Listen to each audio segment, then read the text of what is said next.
Meron po ba tayong nakitang o napatunayan na kinasasangkutan, for example, ng isang pogo, na possible connected sa hacking, for example, ng government system or website? Kasi meron hong pangamba si Senator Risa Hontiveros sa baka itong mga pogo, ang dami-dami ho nila sa Pilipinas, ay nagagamit for surveillance and hacking ng agencies and offices ng government.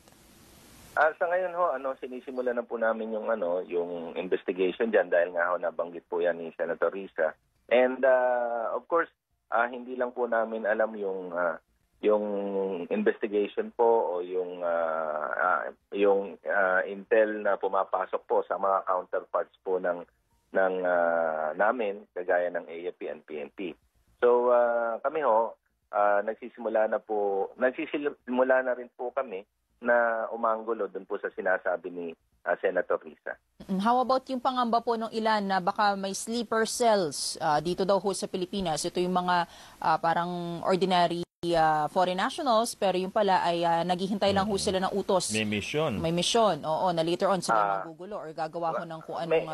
Opo, go sir. Ang masasabi lang po namin dyan, kasi po dito sa mga natutuklasan namin sa pan-raid po natin sa mga POGO hubs, may mga Chinese po tayo na nakakubli po sa mga fake identities. Meaning, iba po yung mga ginagamit nilang pangalan, iba po yung ginagamit nilang identities. And yung nalalaman na lang po namin yung totoo nilang pangalan o yung mga identity nilang, yung mga true identities nila, once na nakipag-coordinate na po kami sa mga counterparts.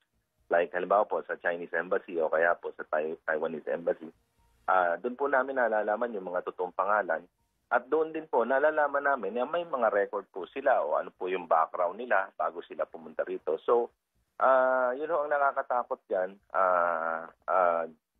sir and ma'am, na yung pagtatago nila ng kanilang mga totoong identity, baka may mga nakaraan po yan na pwedeng makasama po o pwede nilang gamitin o gagamitin nila dito po sa ating bansa. Patuloy po yung panawagan, sir, ng ilang mga mambabatas. Baka dapat daw i-ban na totally ang pogo sa Pilipinas. Kayo po ba sa PAOK, sinusuportahan po ninyo yung ganitong rekomendasyon?